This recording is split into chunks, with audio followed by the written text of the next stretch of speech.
दोस्तों, हमारा भविष्य पहले से ही लिखा होता है, ऐसा कई लोग मानते हैं अथवा कई लोग इस बात को पूर्ण रूप से नकार देते हैं। यह प्रश्न हमेशा से ही बहस का विषय बना रहता है।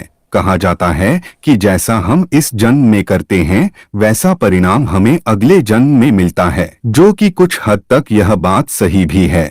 आज की इस वीडियो में हम इसी विषय पर गहराई से चिंतन करेंगे और असल बात जानने की कोशिश करेंगे।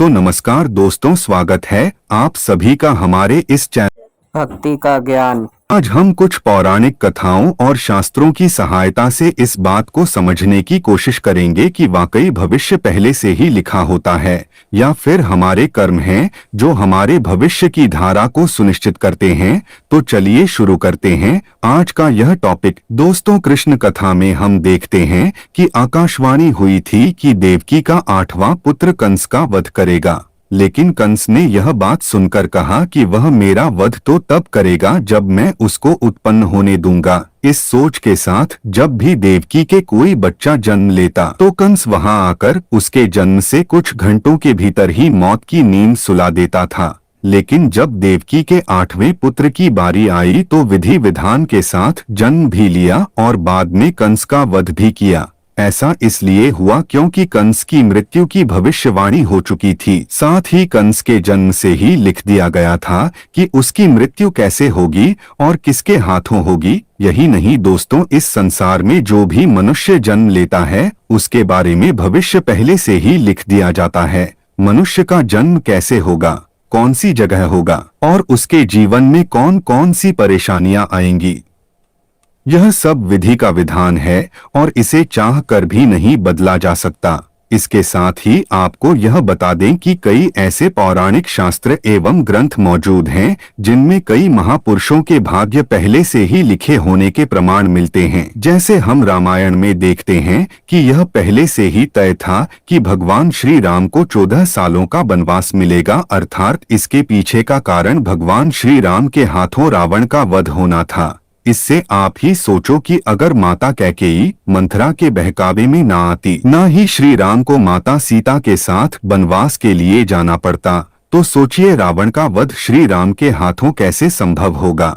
यह सब कैसे होना था, यह सब पहले से लिखा जा चुका था, जिससे कि यह सभी के सुमेल से संभव हो पाया। इसी तरह हर एक प्राणी का भाग्य लिखा जा चुका है। हम सब नाटक के छोटे से पात्र हैं जिनका किसी न किसी उद्देश्य के चलते इस संसार में जन्म हुआ है। लेकिन यह बात भी गलत नहीं है कि आपकी किस्मत आपके कर्मों पर आधारित है। वह कहावत तो आपने सुनी ही होगी कि जैसा बोओगे वैसा पाओगे। अगर आप अच्छे और पुण्य के काम करते हैं तो आपके साथ सदैव अच्छा ही होगा, लेकिन अगर आपने जीवन में हमेशा बुरे काम किए हैं तो ज्यादातर संभावना है कि आपको उसका दुष्प्रभाव इसी जन्म में देखने को मिल जाएगा। अर्थात आपने अगर बबूल रूपी बुरे कर्म किए हैं तो आपको आम के फल कैसे मिल जाएंगे। इसलिए हमारे शास्त्रों में हमेशा धर्म और पुण्य के कर्म करने की प्रेरणा दी गई है, क्योंकि यही वह रास्ता है जो हमें इस जन्म मरण के चक्कर से बाहर निकाल सकता है। वरना बुरे कर्म करने वालों को तो भगवान के चरणों में भी स्थान नहीं मिलता।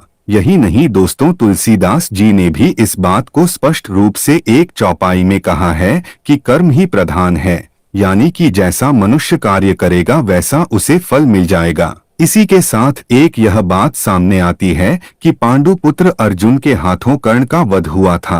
अर्जुन ने कहा कि माधव, मेरे हाथ कांप रहे थे और ये क्या, आपने मेरे अपने ही श्रेष्ठ का वध मेरे हाथों लिख दिया, ये कैसा भाग्य है। तो इस पे श्री कृष्ण ने कहा, हे पांडु पुत्र, मैं कौन होता हूँ किसी मनुष्य को प्रारब्ध देने वाला, ये तो करनी का फल है। जिस तरह उसने जीवन में कर्म किए उसे उसके फलस्वरूप परिणाम मिल गया। और हाँ, जीवन में किस स्तर पर फूल मिलेंगे या कांटे यह मनुष्य खुद कर्मों के द्वारा तय करता है। श्री कृष्ण ने कहा, तुमने अधर्म के विरोध में स्वर उठाया और धर्म का रास्ता चुना, जबकि कर्ण ने अधर्म का रास्ता। तो ऐसे में मैं क्या कर सकता था, लेकिन फिर भी मैंने उन्हें कई विकल्प दिए, परंतु उसने हर बार दुर्योधन और उसकी मित्रता को आवश्यक समझा। भागवत गीता के इस अध्याय में हमें यह सीखने को मिलता है कि भगवान हमें कुछ अवसर जरूर देता है, जिससे कि हम अपने किए गए बुरे कर्मों का पश्चाताप करके सही राह पर आ सकते हैं। अंत में यही कहना चाहूंगा कि अवश्य ही हमारा भविष्य लिखा जा चुका है, लेकिन कर्मों के आधार पर ही हमें फल मिलता है, और हम अगर अच्छे कर्म करेंगे तो जीवन को शांतिपूर्वक सुख समृद्धि प्राप्त करते हुए व्यतीत करेंगे। अन्यथा बुरे कर्म करने पर तो इसी जन्म में ही हमें उसके दुष्प्रभाव देखने को मिल जाएंगे, और उसका प्रभाव निश्चित रूप से अगले जन्म पर भी पड़ेगा। दोस्तों, इसी के साथ चैनल को लाइक कीजिए, सब्सक्राइब कीजिए। और भी अधिक जानकारी के लिए आज के लिए इतना ही। मिलते हैं ऐसी ही एक और नई वीडियो में। तब तक के लिए नमस्कार, धन्यवाद।